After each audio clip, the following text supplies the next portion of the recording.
지난 9장까지 예수님은 제자들을 대상으로 예수를 따른다는 것이 무엇인지를 알려주셨습니다. 이제 오늘 본문의 10장이 열리면 예수님이 말씀하시는 대상이 조금 더 확대가 되고 주제는 아주 일상적인 주제들로 좁혀지게 됩니다. 예수님에게 말씀을 듣는 대상은 이제 제자들에서 예수를 따르는 많은 무리들에게로 대상이 확대가 되고요. 주제는 결혼과 이혼, 그리고 재물, 또한 권력 욕심에 대한 인간사의 핵심적인 이슈들로 이제 아주 집중이 됩니다.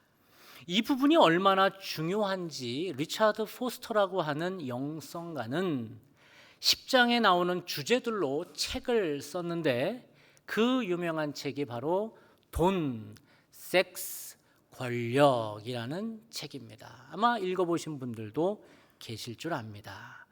모두가 마가복음 10장에 나오는 주제들입니다. 오늘은 첫 시간으로 결혼과 이혼에 관하여 다루도록 하겠습니다. 1절에 보면 예수님은 아직도 예루살렘으로 올라가는 중이었습니다. 어디쯤 오셨나 봤더니 아직도 요단강을 건너지 못하고 요단강 건너편에 계신다고 1절은 말하고 있는데 같이 한번 읽어볼까요? 예수께서 거기서 떠나 유대지경과 요단강 건너편으로 가시니 무리가 다시 모여들거늘 예수께서 다시 전례대로 가르치시더니 아멘. 유다 지경과 요단강 건너편은 어디일까요? 지도를 한번 보시면 이 지역은 베레아라는 지역입니다. 예수님께서 갈릴리, 저 위에 호수 보이시나요? 갈릴리에서부터 출발하셔서 예루살렘 사해 옆에, 여러분 왼쪽에 보면 예루살렘 보이시죠? 그 예루살렘을 목적지로 해서 지금 여행 중에 계시는데 지금 어느 지역에 계실 때입니까? 베레아라고 해서 요단강을 건너지 못하고 요단강 오른쪽에 베레아라는 지역에 머물 때에 오늘 본문의 일이 일어났다는 것입니다. 그때 바리새인들이 예수님께 나와서 질문을 합니다. 그런데 그 질문은 나쁜 의도가 있는 질문입니다. 예수님을 걸려 넘어뜨리게 하려는 것입니다. 2절을 같이 한번 읽겠습니다. 바리새인들이 예수께 나와 그를 시험하여 묻되 사람이 아내를 버리는 것이 옳으니까. 아멘. 성경은 분명하게 그들이 예수님을 시험하기 위해서 이 질문을 던진다고 말합니다. 남편이 아내를 버려도 되느냐는 것입니다. 그런데 바리새인들은 누구나 다 아는 뻔한 질문, 왜냐하면 당시에는 유대 율법에서 남편이 아내를 버리는 것은 허락된 일이었기 때문입니다. 이 누구나 다 아는 뻔한 질문을 지금 바리새인들이 하고 있는 것입니다. 왜냐하면 지금 예수님을 난처하게 만들기 위함입니다. 아니, 이 질문, 남편이 아내를 버리는 게 맞습니까? 라는 질문이 뭘 난처한 질문일까요? 지금 예수님이 계신 곳이 어디라고 했죠? 요단강 동편의 베레아라고 말씀드렸습니다. 지도를 다시 보시면 이 지역에 이 베레아라는 지역을 다스리는 왕이 있었는데 그 왕의 이름이 무엇입니까? 헤롯 안티파스라는 왕인데 그가 크게 두 지역을 다스리고 있었어요. 하나는 갈릴리 지역이고 하나는 베레아 지역이라는 것입니다. 헤롯 안티파스 하면 예전에 우리가 봤던 마가복음 6장의 내용이 기억이 나실라고 말라고 하실 것입니다. 이 6장에 어떤 일이 있었습니까? 헤롯 안티파스가 누구입니까? 그는 자신의 조강지처를 버리고 자기 동생의 아내 헤로디아, 즉 제수씨를 아내로 맞은 사람입니다. 마가복음 6장 17절은 이렇게 말합니다. 전에 헤롯 안티파스가 자기가 동생 빌립의 아내 헤로디아에게 장가 등고로. 이렇게 자기의 조강지처를 버리고 자기의 제수와 결혼한 안티파스에게 세상은 모두 다 침묵했지만 유독 그를 강하게 비판한 선지자가 있었으니 그가 누구라고 말씀드렸죠? 세례 요한이었습니다. 헤롯 안티파스는 자기의 죄를 들춰내는 세례 요한이 너무 못마땅했습니다. 죽이고 싶었습니다. 아무도 뭐라고 그러지 않는데 유독 세례 요한만 자기 잘못을 들춰내기 때문입니다. 그러나 그를 죽일 수가 없었습니다. 왜냐하면 그를 죽였당하는 백성들에부터 밀란이 일어날 그 후폭풍을 감당할지를 두려워했기 때문입니다. 그런데 헤롯 안티파스는 거나하게 취한 중에 의붓딸 살로메가 정신을 쏙 빼놓는 춤을 보고 그리고 평소에 두려워서 죽이지 못했던 세례 요한을 취중에 죽이라고 명합니다. 이 일은 그 지역에 모르는 사람이 없는 사건이 되어버립니다. 그러나 누구도 소리를 내어서 안티파스가 그랬다며 라고 말할 수가 없는 것입니다. 만약에 말을 했다가는 입틀막 당하다가 쥐도 새도 모르게 끌려 죽을 수도 있었기 때문입니다. 그래서 적어도 베레아 지역에서는, 왜? 헤롯 안티파스가 다스리는 지역이니까요. 이 베레아 지역에서는 남편이 아내를 버렸대라는 문장은 아마 금기어가 되어 있을 수 있습니다. 이 문장은 곧 누구를 생각하게 합니까? 헤롯 안티파스의 잘못을 생각하게 하는 문장이기 때문입니다. 그런데 지금 바리새인들은 누구에게 이 얘기를 하는 거예요? 예수님에게 와서 남편이 아내를 버리는 것이 맞습니까? 다 아는 율법의 내용을 굳이 불어 얘기를 꺼내는 것입니다. 누구 걸려 넘어지라고? 예수님 걸려 넘어지라는 것입니다. 그러나 예수님은 그들이 걸려놓은 덫에 걸리지 않으십니다. 오히려 이 남녀 간의 이야기가 나온 김에 남녀 간의 관계의 본질적인 이야기로 쑥 들어가십니다. 바리새인들로 대변되는 인간들은, 헤롯 안티파스와 같은 힘 있는 자들은 아내를 수시로 쓸모에 따라 버리려 한다는 것입니다. 그러면서 보십시오, 모세도 이혼을 허락하지 않았습니까? 우리도 우리의 입맛에 안 맞으면 아내를 버릴 수 있는 것이 아닙니까? 당돌하게 예수님께 말하는 것이지요. 4절을 함께 읽겠습니다. 그들이 말하였다. 이혼 증서를 써주고 아내를 버리는 것을 모세는 허락하였습니다. 그러나 예수님은 모세가 왜 이렇게 이혼 증서를 써주었는지 그 본질을 말하고 있습니다. 5절입니다. 시작. 그러나 예수께서는 그들에게 말씀하셨다. 모세는 너희의 완악한 마음 때문에 이 계명을 써서 너희에게 준 것이다. 아멘. 즉 모세는 이혼 증서를 써준 것이 이혼을 승인했다라는 것이 아니라 그렇게 입맛에 안 맞으면 아내를 버리는 힘 있는 남자들의 완악함과 폭력성을 명명백백하게 이혼 증서에 써 내려가기, 기록하기 위함이었다는 것입니다. 그만큼 당시 남자들의 포악성은 하늘을 찌를 듯 교만했고 여성들의 인권은 땅에 처박힐 정도로 낮았다는 것입니다. 그러면서 예수님은 이제 남과 여의 만남, 결혼의 본령에 대해서 말씀하십니다. 남과 여는 이래야 한다는 것입니다. 남자가 여자를 혹은 여자가 남자를 함부로 다루거나 인격을 짓밟아서는 안 된다는 것입니다. 창조 때부터 남자와 여자는 동등하게 지음받았다는 것입니다. 이 말은 당시로서 엄청난 파격적인 말씀이 아닐 수 없습니다. 그 파격적인 말씀을 한번 읽어 보십시다. 시작.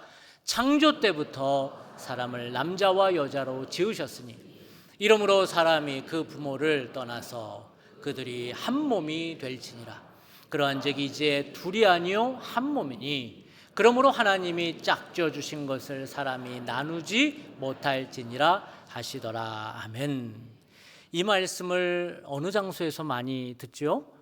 결혼식장에서 많이 듣습니다. 저도 주례할 때 나누는 말씀으로 이 본문을 결정하기도 합니다. 그런데 정작 이 말씀을 들어야 할 결혼식장의 주인공인 신랑 신부는 결혼식장에서 선포되는 이 귀한 말씀을 귀담아 듣지 않습니다. 결혼이라는 즐거움에 도취되어 있기 때문이지요. 그리고 결혼이 지난 이후 10년, 20년, 30년이 지난 이후에 결혼 생활 산전수전 겪고 부침을 겪고 나서나 이 말씀이 귀에 들어오지요. 바로 우리들의 상황입니다. 그래서 저는 지금 이 자리에 나와 계신 여러분들, 지금 결혼식장에 있는 것처럼 여러분이 신랑 신부라고 생각하시고 하나님께서 여러분에게 주시는 말씀을 경청하시기를 축복합니다. 결혼의 목적이 무엇일까요? 8절은 분명히 말하고 있습니다. 시작. 그 둘이 한 몸이 될지니라. 이러한즉 이제 둘이 아니요 한 몸이니. 결혼의 목적은 무엇이라고요? 하나됨입니다. 하나됨이 결혼의 목적입니다. 그러나 둘이 하나가 될 수 있을까요? 여러분 1 더하기 1은 무엇입니까? 2이지 어떻게 1이 될 수 있을까요? 그래서 결혼은 우리의 이성 너머의 영역이어서 사도 바울은 신비한 일이라고 말하는 것입니다. 마치 성부, 성자, 성령이 세 분인데 하나이신 것처럼, 즉 1 더하기 1 더하기 1이 3이 아니고 1이 되는 것처럼 결혼은 1 더하기 1인데 둘이 아니라 하나라는 것입니다. 아니 어떻게 1 더하기 1이 2가 아니라 1일 수 있을까요? 그것은 삼위일체에서 배울 수 있습니다. 삼위일체, 1 더하기 1 더하기 1이 3이 아니고 어떻게 하나가 될 수 있을까요? 그것은 삼위일체 하나님이 서로에게 자신을 비울 때 1이 될 수 있는 것입니다. 자기의 에고를 죽일 때, 자기의 욕심을 내려놓을 때, 자기가 하고 싶은 말을 하지 않을 때, 입을 닫을 때 우리는 0이 됩니다. 그러니 1 더하기 0은 뭐가 되는 거예요? 1이 되는 것이지요. 그렇게 내가 죽을 때 부부는 하나가 되는 것입니다. 삼위일체 하나님이 그러셨다는 것입니다. 1 더하기 1 더하기 1은 3이어야 하는데 계속 1인 이유는 성부, 성자, 성령이 계속해서 서로 자신을 비우셨기 때문입니다. 바울은 그렇게 예수님의 마음을 배웠던 것입니다. 보았던 것입니다. 그래서 빌립보서 2장에 예수님의 마음이 어떤지를 이야기를 하고 있는데 같이 한번 봉독하겠습니다. 너희 안에 이 마음을 품으라. 곧 그리스도 예수의 마음이니 그는 근본 하나님의 본체시나 하나님과 동등됨을 취할 것으로 여기지 아니하시고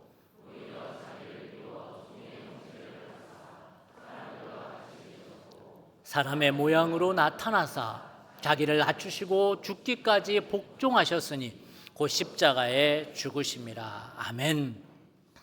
자기를 비우는 것입니다. 그런데 이렇게 자기를 비우는 것은 내가 비굴해지라는 말이 아닙니다.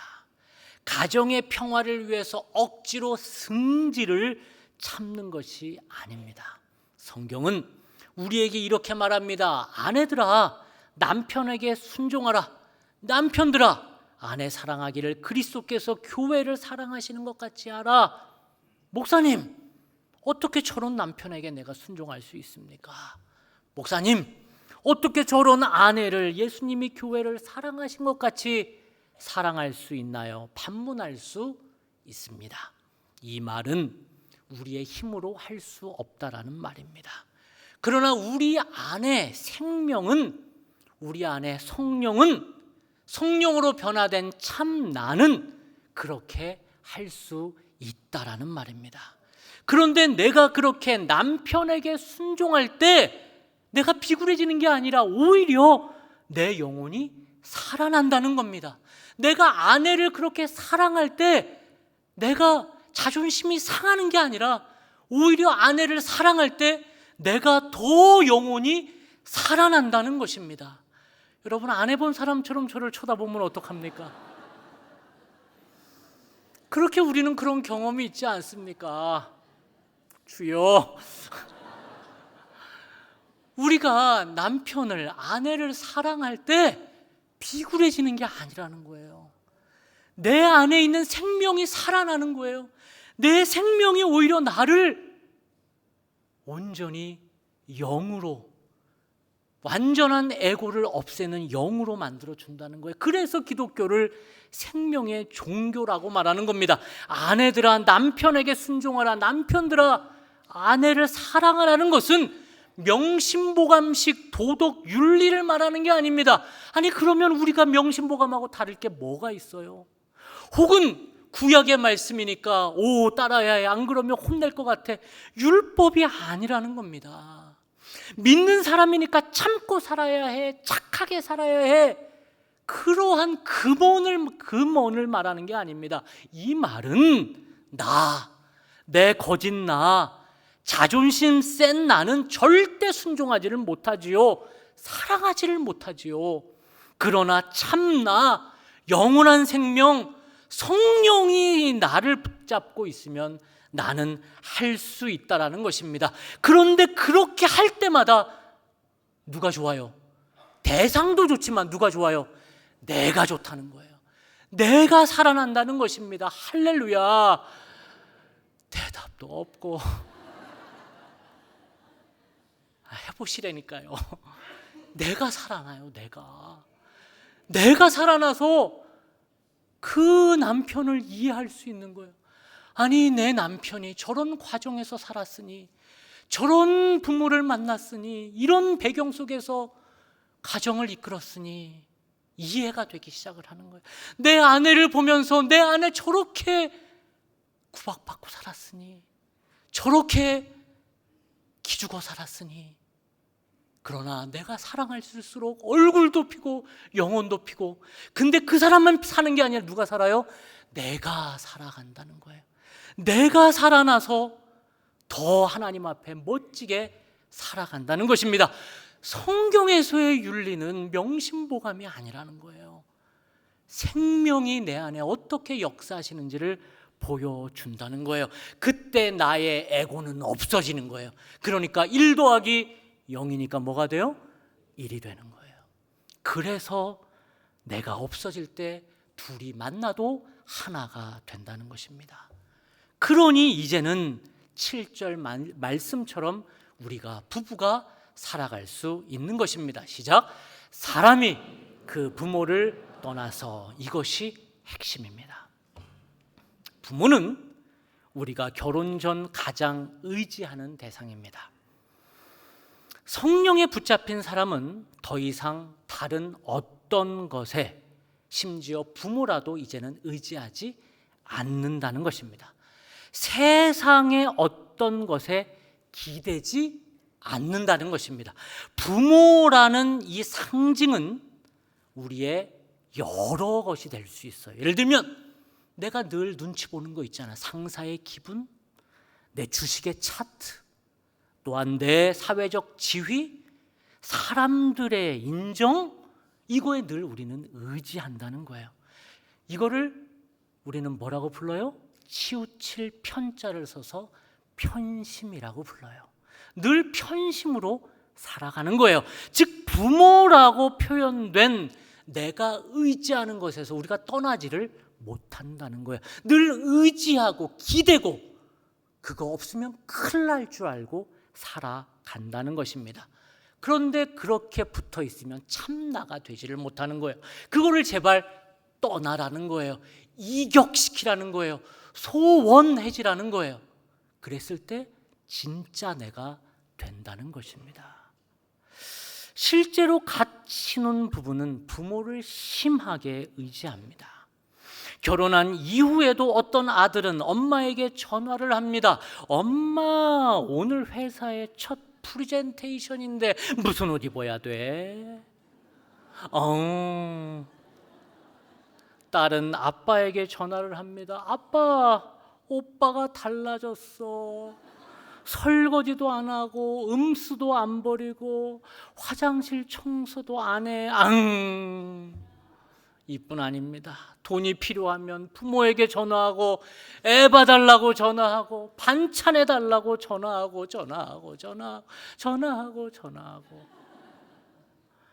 사실 부모에게 도움을 받을 수 있다는 것은 축복이죠. 제가 말하는 것은 부모의 도움을 받지 말라는 것이 아니라 떠나지 못하는 것, 즉 끊지 못하는 밀착된 관계가 위험하다는 것입니다.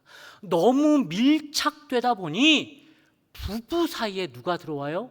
부모가 들어와 버린 상태로 살아가는 부부가 많다는 거예요. 그래서 신랑을 볼 때마다 그 뒤에서 따란 누가 나타나요? 시부모님이 자꾸만 나타나고, 신부를 볼 때마다 그 뒤에 자꾸 장모님이 나타나는 겁니다. 즉 결혼을 했음에도 불구하고 성경이 말하는 부모를 떠나지 못하고 단독자로 서지를 못하고 신랑 그렇게 살지 못하는 신랑 신부를 말하는 것입니다. 이렇게 부모와 밀착이 된 신랑 신부는 정말 위기입니다. 그래서 저는 주례할 때마다 강조하는 것이 이제 진짜 탯줄을 자르라고 말합니다. 산모가 아이를 10달간 뱃속에서 보호하다가 태아를 출산하면 엄마와 아이를 잇는 유일한 줄을 자릅니다. 아이가 뱃속에 있을 때는 이 줄은 사실 생명줄이었지요.